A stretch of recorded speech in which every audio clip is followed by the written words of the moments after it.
여러분 한 주간도 평안하셨습니까? 오늘은 하나님의 완전한 계시에 대하여 말씀을 나누는 시간을 갖도록 하겠습니다. 지난 시간에도 말씀을 드렸지만 계시라고 하는 것은 보이지 아니하는 것을 볼 수 있도록 나타내 주시고 드러내 주신 것을 계시다 이렇게 말씀을 드렸습니다. 여러분 우리 중 누구도 하나님을 본 사람이 없습니다. 그러므로 하나님을 본 사람은 아무도 없지만 하나님이 보일 수 없는 보이지 아니하시는 분이시지만 그 하나님을 우리는 알고 우리는 또 믿고 섬기는 자들이 되었습니다.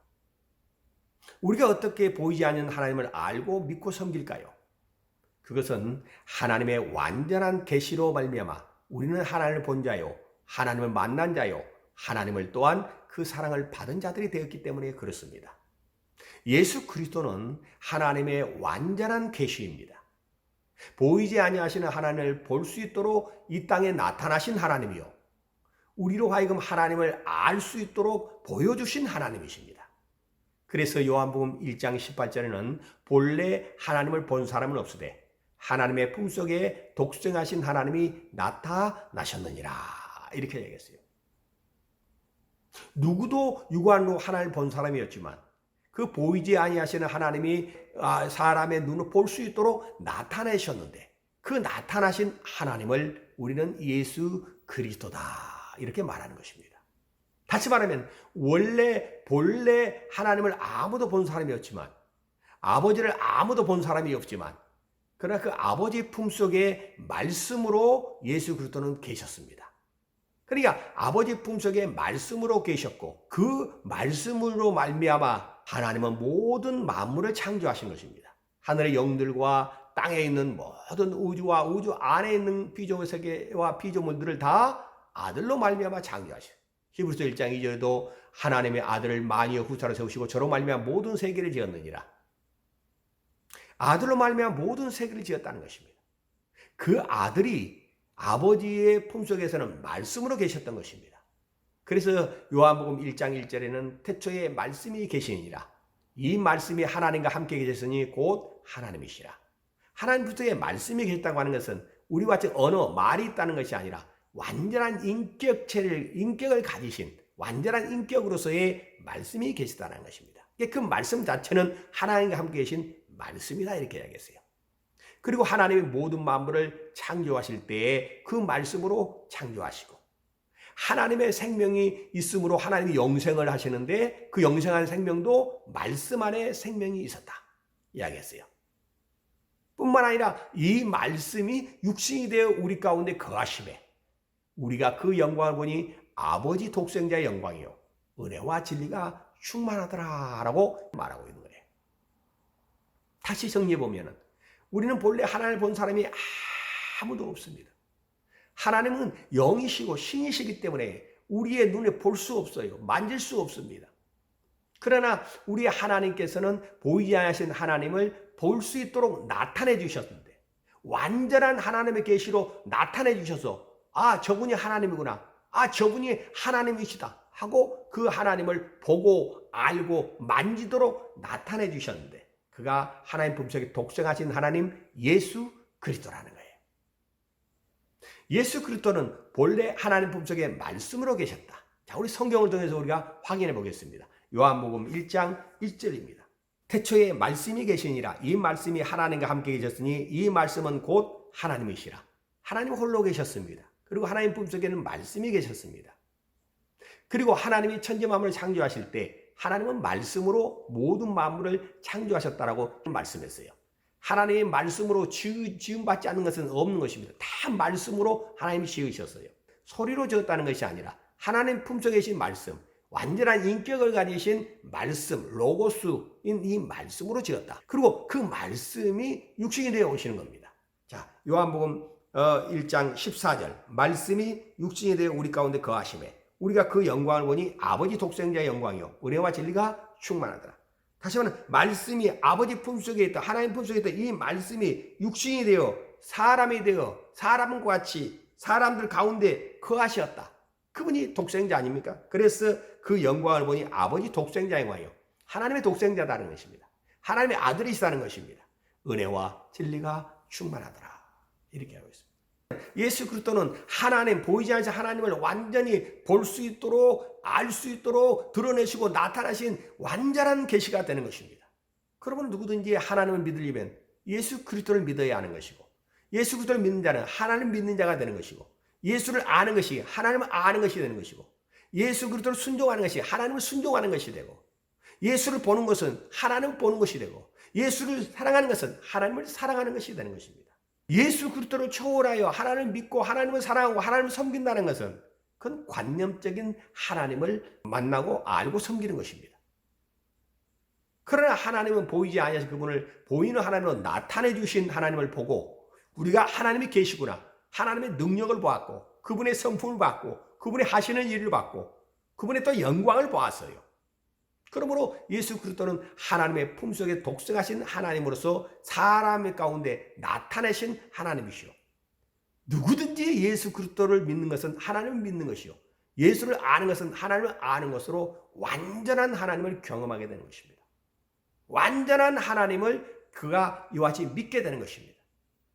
그래서 예수님께서도 제자들에게 이와 같은 사실들을 깨닫게 해주셨어요. 요한복음 14장 6절에서 8절까지 먼저 읽어보겠습니다. 요한복음 14장 6절에서 8절까지입니다. 예수께서 가라사대 내가 곧 길이요 진리요 생명이니 나로 말미암지 않고는 아버지께로 올 자가 없느니라. 너희가 나를 알았다면 내 아버지도 알았으리로다. 이제부터는 너희가 그를 알았고 또 보았느니라. 빌립이 가로되 주여 아버지를 우리에게 보여주옵소서. 그리하면 족하겠나이다. 예수님이 자신은 길이요 진리요 생명인데 나로 말미암지 않고는 아버지께로 올 자가 없다. 그렇게 말씀하시고 너희가 나를 알았다 한다면 내 아버지도 알았으리로다. 예수를 아는 것이 아버지를 아는 것이라는 거예요. 또 이제부터 너희가 그를 알았고 너희가 나를 하나님 아들로 아니, 너희가 나를 독생하신 하나님이 아니, 이제 너희가 하나님, 보이지 않는 하나님을 안 것이다.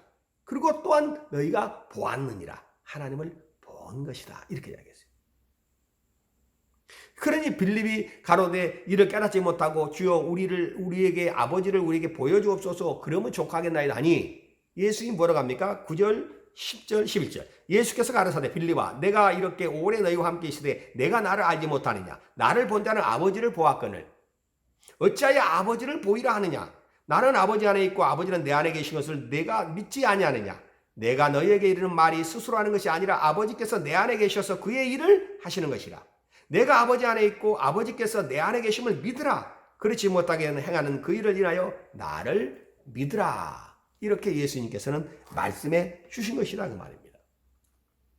다시 말하면 예수 그리스도를 통해서 오직 하나님, 보이지 않으시는 하나님을 알고 우리는 하나님을 믿는 자가 되고 또 그 하나님을 완전히 경험한 자가 된 것이다 그 말입니다. 그래서 하나님 품속에 독생하신 하나님, 사람의 모습으로 사람으로 오신 그 하나님, 인자 예수 그리스도가 하나님이시라는 사실을 부인하는 자는 적그리스도라고 말하고 있습니다. 예수를 육체로 오시면 부인하는 자마다 적그리스도냐고 했습니다. 또한 예수 그리스도께서 이 사람으로 오셔서 그 사람으로 오신 예수 그리스도를 보는 것이 하나님을 본 것이요, 하나님을 만난 것이요, 하나님을 믿는 것이요, 하나님을 아는 것이요, 그 음성을 듣는 것이요, 그 하나님을 경험하는 것이라고 하는 사실들을 확실하게 우리 자신들은 깨달아야 하고, 우리가 예수를 만났다면 하나님을 만난 자요, 예수의 음성을 듣고 순종한다면 하나님을 순종하는 자요, 그를 사랑하는 것은 하나님을 사랑하는 자는 사실들을 확인해야 하는 것이다 그 말입니다. 그러면 왜 예수님께서 육체로 오셨습니까? 왜 하나님이 사람으로 오셔야 하느냐 그 말입니다. 그것은 바로 피 흘리시기 위함입니다. 왜 예수님이 영광 가운데 영으로 오시면 영광을 받고 모든 천사들과 이 피조물과 사람들이 그를 대적하지 아니하고 그에게 경배하고 그를 우러러봤을 것인데, 그 위험 앞에 무릎을 꿇었을 것인데 왜 피조물의 형체인 종의 형체를 입어 육체를 가지고 오셨을까요?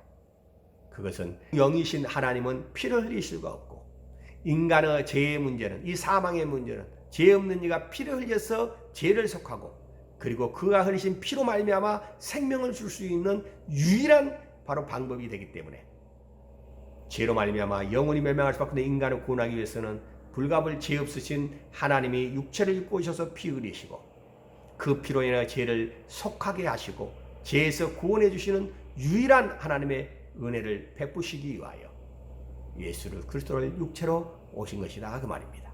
자, 레위기 17장 11절을 보겠습니다. 육체의 생명은 피에 있음이라 내가 이 피를 너희에게 주어 단에 뿌려 너희의 생명을 위하여 속하게 하였나니 생명이 피에 있으므로 피가 죄를 속하느니라. 피가 죄를 속한다. 히브리서 9장 22절에도 피 흘림이 없이는 사함이 없느니라.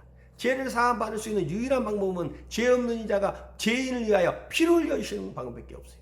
인간은 누구나 죄인으로 출생하여 영원히 멸망할 수밖에 없기 때문에 죄 없는 이가 바로 이 땅에 오셔서 죄인된 우리를 위하여 피 흘리시고 죽으시면은 누구든지 예수 그리스도를 믿고 구원을 얻고 그의 피를 믿고 죄사함을 받고 구원을 받는 은혜가 주어지게 되니 영원한 영생을 또한 얻게 되어진다 그 말입니다. 이와 같은 은혜를 하나님이 주시고자 이와 같은 복을 주시고자 독생하신 하나님으로 나타내셨고 하나님 품속에 말씀이 육신이 되어 우리 가운데 오시게 되었다 그 말입니다.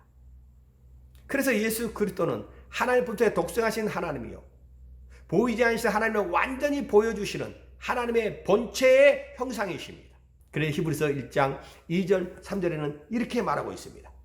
이 모든 날 마지막에 아들로 우리에게 말씀하셨으니 이 아들을 만유의 후사로 세우시고 또 저로 말미암아 모든 세계를 지으셨느니라. 이는 하나님의 영광의 광채시요 그 본체의 형상이시라. 그의 능력의 말씀으로 모든 만물을 붙드시고 죄를 정결케 하는 일을 하시고 높은 곳에 계신 위엄의 우편에 앉으셨느니라. 하나님 우편고지에 앉으신 이는 인자 예수님이요 그가 이 땅에 오셔서 죄를 정결케 하는 일, 죄를 정결케 하여 십자가에 피 흘려 죄의 문제를 해결하고 정결케 하는 일을 하셨어요. 그가 원래 능력의 말씀으로 만물을 붙드셨어요. 만물을 말씀으로 창조하시고 만물을 말씀 붙드신다고 했어요. 그가 곧 예수 그리스도예요. 아들 하나님이시라고 말입니다. 그래서 그는 하나님의 본체의 형상이시요 바로 영광의 광채시다. 하나님을 영광으로 보여주시고 하나님이 보이지 않는 하나님을 본체 보여주시는 하나님을 예수로 본 자는 하나님 본자가 되는 것이 예수로 아는 거 하나님 아는 자가 되는 것이 그를 믿는 건 하나님 믿는 자가 되는 것입니다. 이처럼 우리는 완벽하게 우리는 하나님을 경험한 자요 하나님 만난 자요 또한 하나님의 음성을 들은 자요 우리 하나님 만진 자요 우리는 하나님을 사랑하는 자들이 되었다는 것입니다. 여러분 예수님 오시기 전에 구약의 이스라엘 하나님 백성에도 하나님의 이름을 주었습니다.